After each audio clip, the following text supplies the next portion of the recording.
Terima kasih Anda masih bersama kami. Dan untuk Anda pemirsa yang baru saja bergabung, kami akan sajikan kembali 3 berita utama hari ini. Satgas Madagoraya berhasil menyita sejumlah senjata rakitan dan bom rakitan di Kabupaten Poso.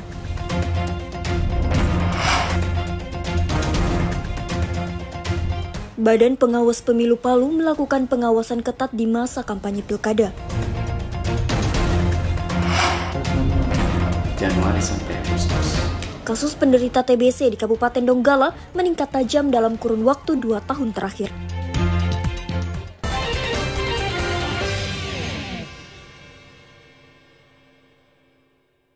Kasus tuberkulosis alias TB paru di Kabupaten Donggala meningkat tajam dalam 2 tahun terakhir. Hingga pertengahan 2024, terdapat 366 kasus baru penderita tuberkulosis. Sedangkan pada tahun 2023 lalu, penderita tuberkulosis sebanyak 350 kasus. Dari lebih 300 kasus penyakit yang disebabkan oleh bakteri Mycobacterium tuberculosis tersebut, sebagian besar menyerang kalangan dewasa. Sedangkan sisanya adalah orang tua. Penularan penyakit ini melalui udara, sehingga berpotensi menyebar dengan cepat. Tingginya kasus tuberkulosis tersebut mendapat perhatian serius dari pemerintah Kabupaten Donggala. Sejumlah lembaga non-pemerintah digandeng untuk membantu pencegahan penyakit tuberkulosis. Upaya pencegahan dilakukan terutama melalui perilaku hidup bersih serta patuh dalam menjalani pengobatan. Itu rata-rata 300 ke atas kasus TB. Oke. Didominasi usia? Orang dewasa.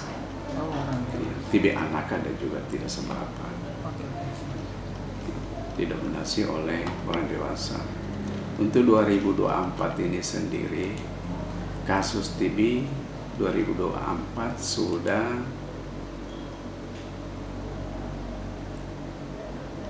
366 Januari sampai Agustus. Selain pola hidup bersih dan sehat, langkah pencegahan lainnya yakni menghindari kontak dengan orang yang menderita tuberkulosis serta menjaga pola makan yang seimbang dan berolahraga. Syamsuddin Tobone melaporkan dari Donggala.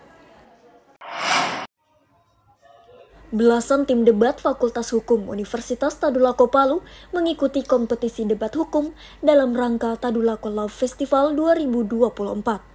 Kompetisi debat ini digelar untuk mengasah kemampuan berpikir dan pengetahuan tentang hukum bagi para mahasiswa ilmu hukum. Debat hukum yang digelar di Fakultas Hukum Universitas Tadulako ini sudah digelar sejak Selasa 1 Oktober 2024. Dan terus bergulir hingga babak final pada Kamis 3 Oktober 2024.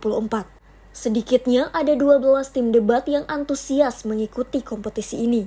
Pada babak perempat final yang berlangsung Rabu pagi, tim yang berhasil lolos dipertemukan kembali untuk mengadu gagasan dan kekompakan timnya dalam memenangkan perdebatan. Mosi seputar hukum telah disiapkan panitia dan akan diundi saat debat berlangsung. Masing-masing tim baik pro maupun kontra memaparkan argumentasinya sesuai landasan yuridis dan filosofis. Perdebatan berlangsung sengit. Tak jarang di antara mereka saling melontarkan interupsi saat jalannya debat. Mereka juga saling membalas argumen serta menyanggahnya. Kita melalui tersebut dengan mantap, tegas dan lugas mendukung mosi perdebat dan martabat presiden dan wakil presiden. Harkat dalam Kamus Besar Bangsa Indonesia berarti derajat, kemuliaan, nilai, dan harga. Gelaran kompetisi debat hukum ini sengaja digelar untuk menjaring potensi debat para mahasiswa. Apalagi Universitas Tadulako Palu selama ini dikenal dengan salah satu kampus pencetus tim debat unggulan.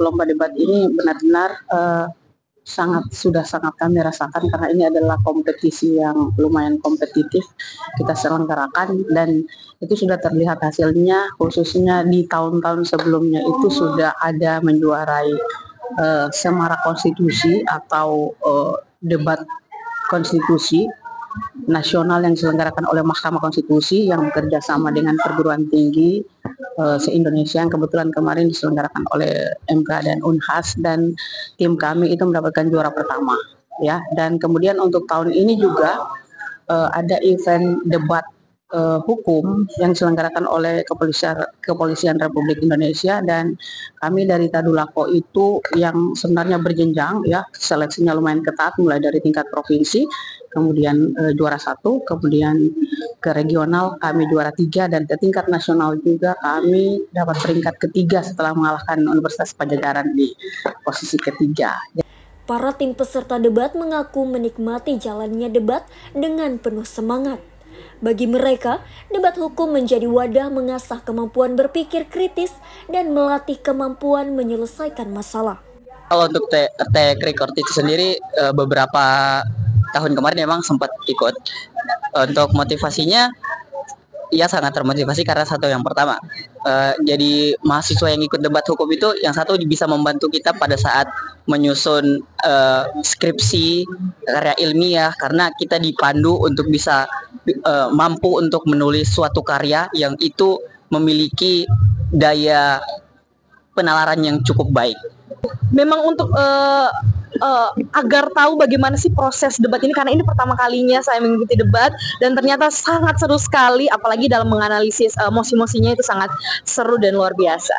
Kompetisi debat hukum menjadi salah satu mata lomba yang dilombakan dalam Tadulako Law Festival yang memang digelar oleh Fakultas Hukum tiap tahunnya.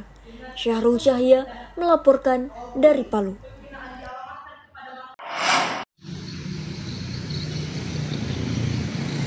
Kerajinan batu akik yang terletak di Jalan Nangka, Kota Palu hingga kini masih eksis. Namun berbeda dengan beberapa tahun sebelumnya, lokasi yang telah ditetapkan pemerintah Kota Palu sebagai kawasan pusat batu akik tersebut tak seramai 10 tahun lalu. Jika dulu kawasan ini dipadati puluhan lapak penjual batu akik, maka kini hanya tersisa belasan saja. Umumnya, perajin ini menjual batu yang sudah jadi, sedangkan batu yang dalam bentuk bongkahan kini hampir tak ada lagi dijual. Para perajin mengatakan tingkat penjualan batu akik saat ini jauh berkurang dibanding beberapa tahun lalu. Meski peminat hasil olahan bongkahan batu yang dijadikan mata cincin tersebut tetap ada. Kebanyakan pembeli menyukai batu akik khas Sulawesi Tengah seperti sojol dan marantale.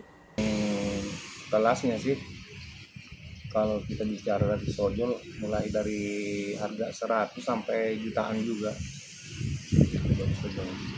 Alhamdulillah masih, cuma tidak seperti yang lalu-lalu dari 2015 dengan 2017 kita. Untuk jenis batu Pak, jenis batu apa semua yang ada di sini Pak? Jenis-jenis batu yang ada di sini yang ini, kalau yang dari kita ini Palu, ini Giok Sojol ya, yang dari Pantai Barat, Kampung Sojol. Yang paling laku di sini Pak, batu yang paling laku di sini itu jenis batu apa? Kalau batu yang paling laku itu macam-macam. Selain dari sojol ada kayak batu Fablesia, Obi, itu. Ada yang red baron yang warna merah itu, macam.